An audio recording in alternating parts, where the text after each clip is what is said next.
Thank you for staying with us on JKLive, Jeff Koinange Live. My name is Oliver, sitting in for Jeff Koinange, and I have on set with me Francis Kimemia, former head of public service, as well as a former secretary to the cabinet, and is giving us a peek behind the curtain. But you made an interesting point before we went on break. Yes. So now ODM is in charge of National Treasury. Yep. ODM is in charge of energy. So Treasury is where budgets originates. Energy, already there's a whole furore over the road maintenance levy. Mining and MSMEs, so Hustler Fund. Yes. Has ODM essentially wameshikishwa handball? Let me put it that way. Yeah. It's a very, very interesting observation, because those are the critical ministers now in terms of, the economic performance.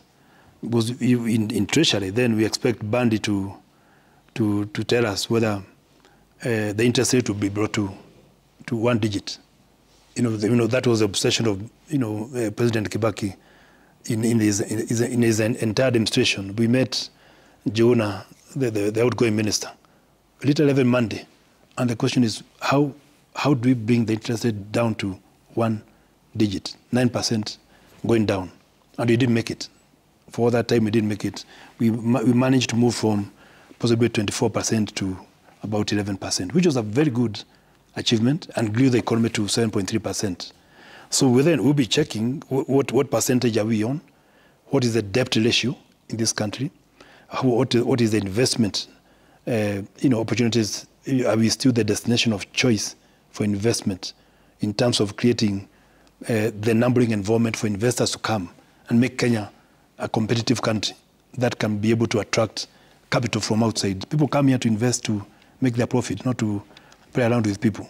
So is he going to make sure that this administration now becomes that competitive, to be able to attract investments so that you can create wealth, and then you can create employment? There is no magic out of this. You must create wealth.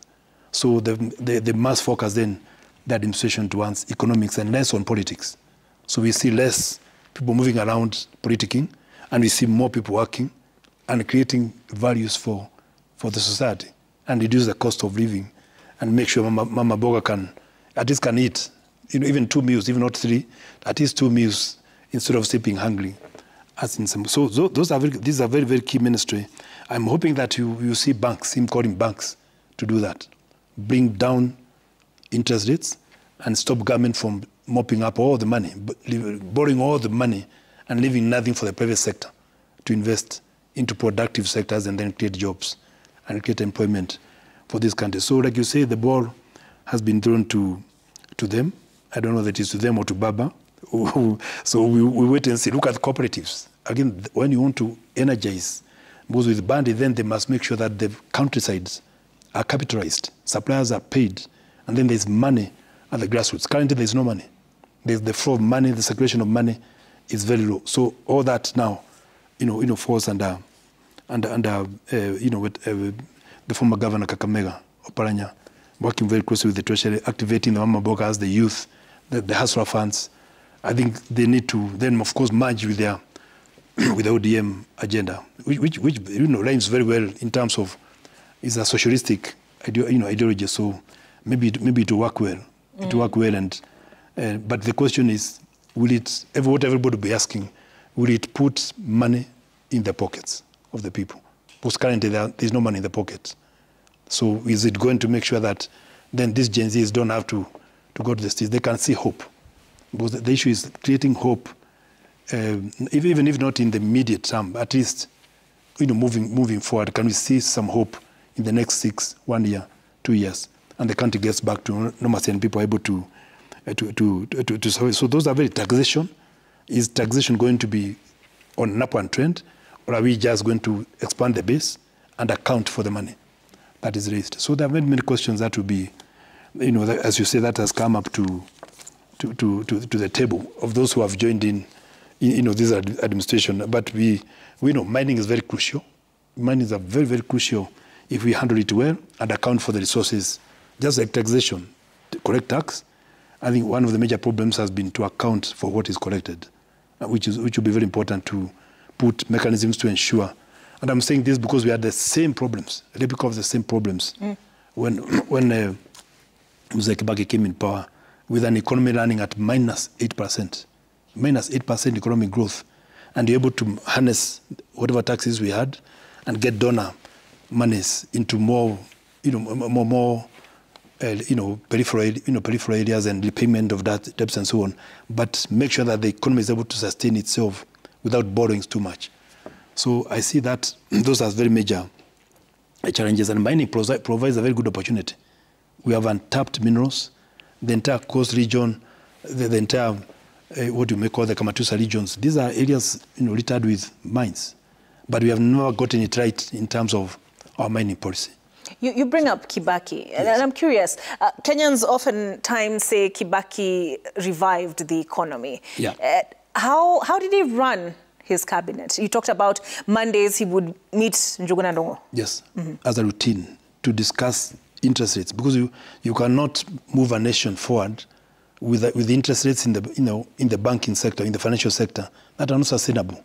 If the private sector cannot borrow money from the banks, it's government borrowing money. That is not a model for development. That is a model for poverty. So they need to change the landscape. And I think you having been an economist, he was able to bring it very well, but he was also then backed by a very strong advisory system. Because you see, remember he brought in advisors from across the world, including retired presidents. Like Clinton came, and they were able to, Mahathir Mohamad from Malaysia. We had Chinese advisors, we have advisors from the Americas, from Asia, Tiger countries, to show us how, for instance, do you address youth unemployment. And that's why we came up with the Minister of Youth only youth, to just with the minister and his entire ministry looking at youth only.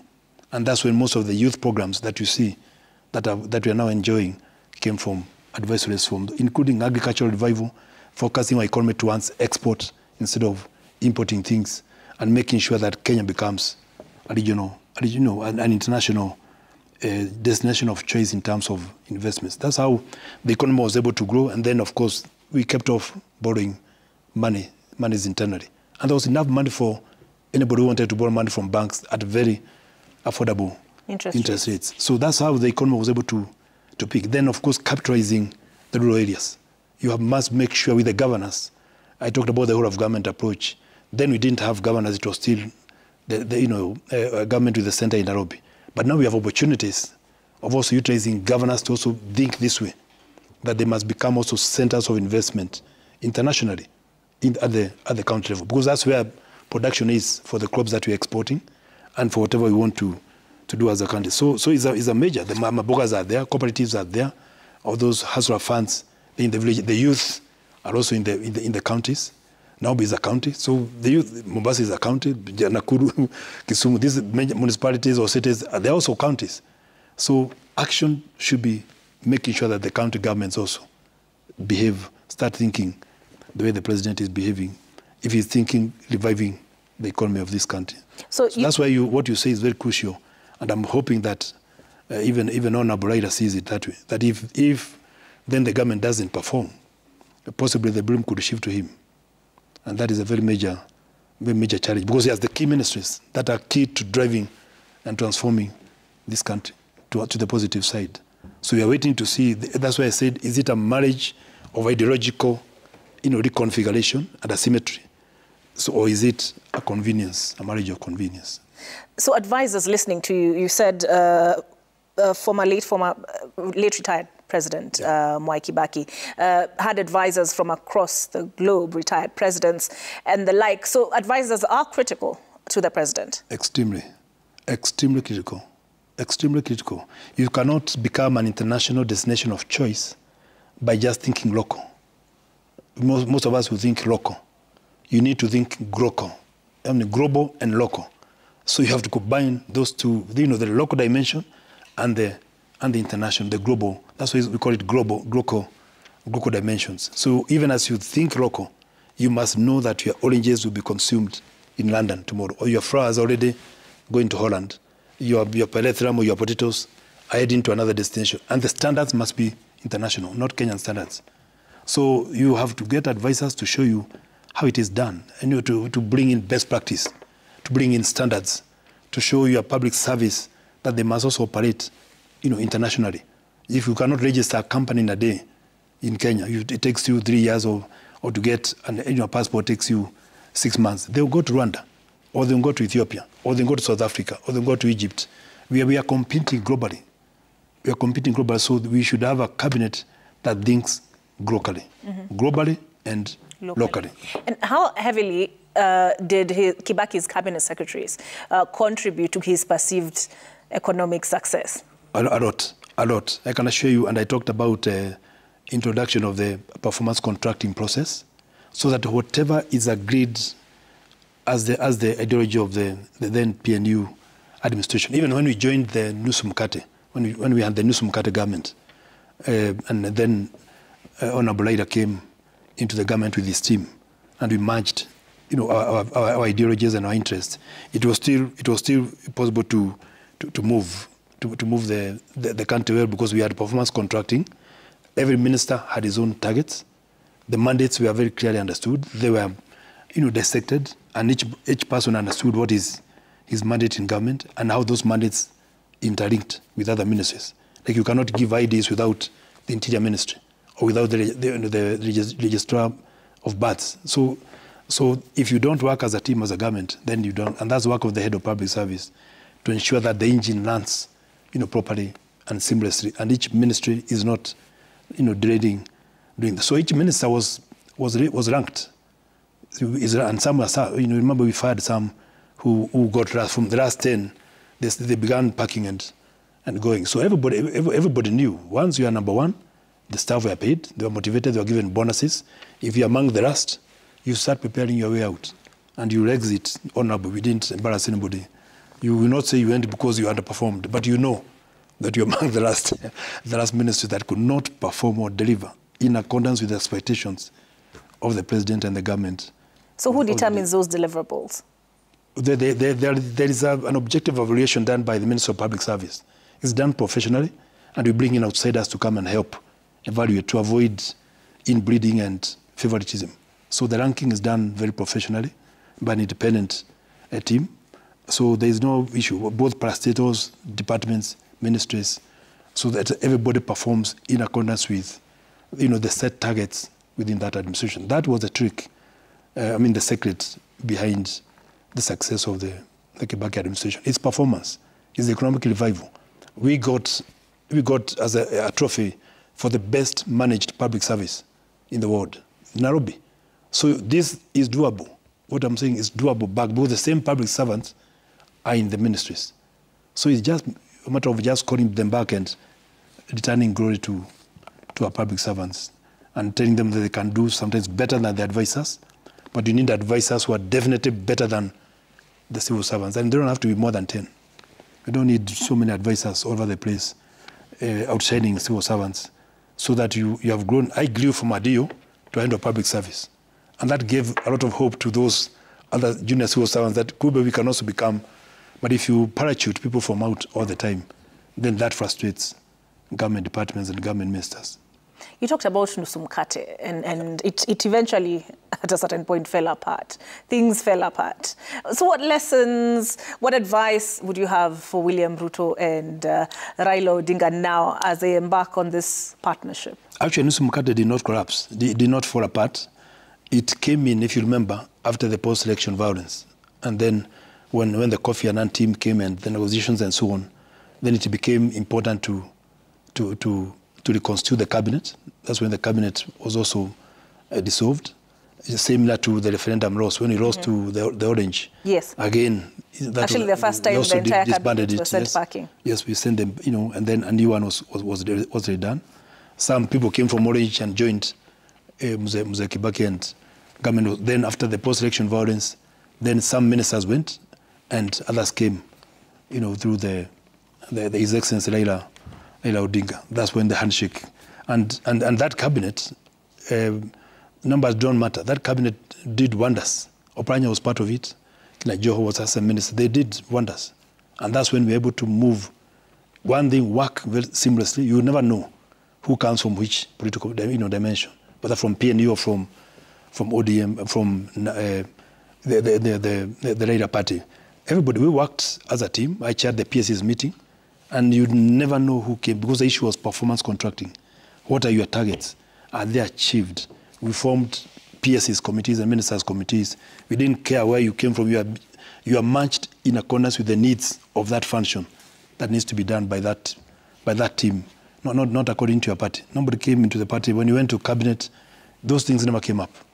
You can play your politics outside there, but in cabinet, you come on the issue of reviving the economy and performing as a minister with your technocrats. And of course, we were able to know which ministers were doing well, the ones who were doing poorly, and then we would organize how they can be supported to do better. It always happens. There's always a weaker child. You don't kill it.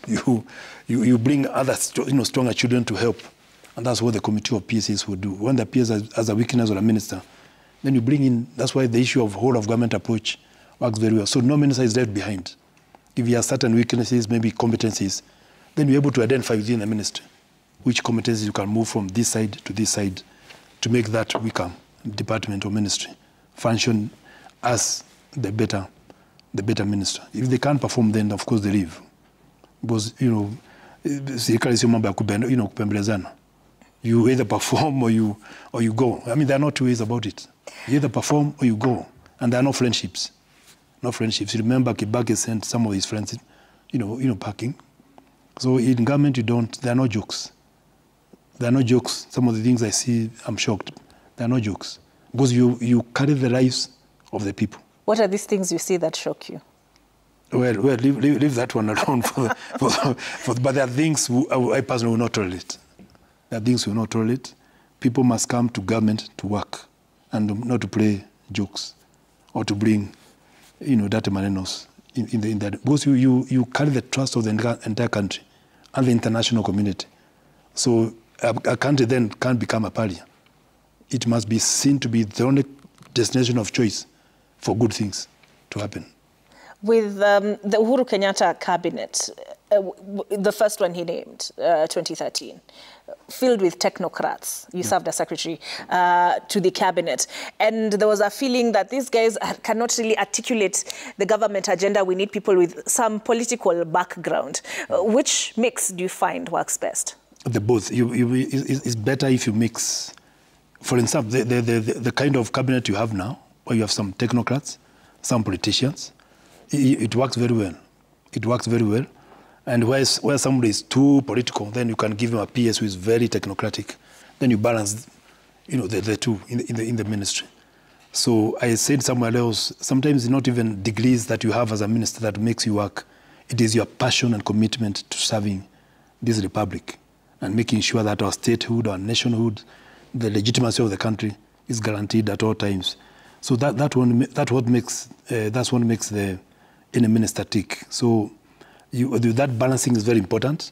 One of the biggest weaknesses in that administration, even this one, was the inability of the cabinet ministers to go out to Wanjiku and explain, propagate public policy. And yet that is the first responsibility of a minister or the core function of a government to articulate the programs and the policies and the interests of the government, which are driven by the interests of the people. When you meet the people, they'll say, we want this, we want this, we want this. However crude, and even what the president says, I want this, however crude it is up to the bureaucracy to come and translate all those political intents and pronouncements into sound, coherent public policy. It doesn't matter how crude it looks. Wanjiku can say, we want this, we don't want this, we want this. It's up to you to see how you can convert that into sound public policy and deliver results to the people. That's why they elected you. They expect you to be more intelligent, and therefore you must make their lives better than you found them. You can't come and impoverish people as a leader. Because when President William Ruto sent his cabinet packing, with the exception of Musalia Mudavadi, there was a sense, we're listening to Kenyans' feedback, and they're saying appoint experts in those fields. Yes. Do you agree or disagree with that? No, not necessarily. You don't necessarily have to be a doctor to run the Ministry of Health. In fact, those who have been ministers have not performed better than those who have not been ministers. as long as you're intelligent, even you can head that ministry because you have technocrats who are learning that, that ministry. It works best, when you have a minister, for instance, who is also a member of that, say an engineer in charge of that, the roads ministry. But, experience from what we have seen, even ministers who are not necessarily from that competencies, perform better than those who are not in that competence because of inbreeding and going native and then fighting with other, the professionals. To someone, at when doctor, you said, you're a doctor like me, you're an engineer like me, then you find sometimes, those professionals have their own conflicts, either professional conflicts or professional tough wars. So at times it works best when you also have somebody else from, if he's able to work well with his colleagues, say if he's a doctor and he's the Minister of Health, well and good. At times it has worked, at times it has been conflictual. And I'm curious, what is that relationship between the CS and the president like? There's a sense of this president being the spokesperson for the entire government, and you were talking about articulation of yes, policy. Public policy. And also, how does that, do the CSs advise, how does that relationship work? It works very well and very seamlessly. A president has what you call a hotline to a minister. Mm-hmm. So he can just pick a phone and it will be picked straight by his minister. Of course, these days you have even mobile phones. So but then those days, say the president would have what you call hotline. They still have them. So he can, whatever he wants, he can give it to that minister alone or that president. And the minister can also call the president at will and advise him on an issue of public policy or any other issue, or even an issue of another ministry, if he thinks he has talked to his colleagues and they need to support their colleague on public issues. Ministers belong to all ministries. Because you're a minister of culture, doesn't mean that you cannot advise on health or on treasury if there's something that you find not working. That's what you call the collective responsibility. If you go to the field as a minister of health and you find security challenges, you don't start saying, no, hiyo ni mambo ya Kidiki, hiyo si yangu. No, you should be able to at least give some sense of hope, even if you don't have the details. Then you can indicate it will be done, and you can step out and consult and be able to. That's ideally how the cabinet is supposed to operate. You should be able to stand in professionally for your colleague, irrespective of the department that he works in. The first line of advisory to the president is the minister, followed by his peers, the peers, and then the other bureaucrats. Then you can bring the other outsiders that I talked about.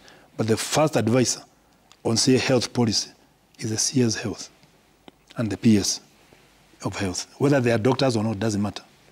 That is the docket.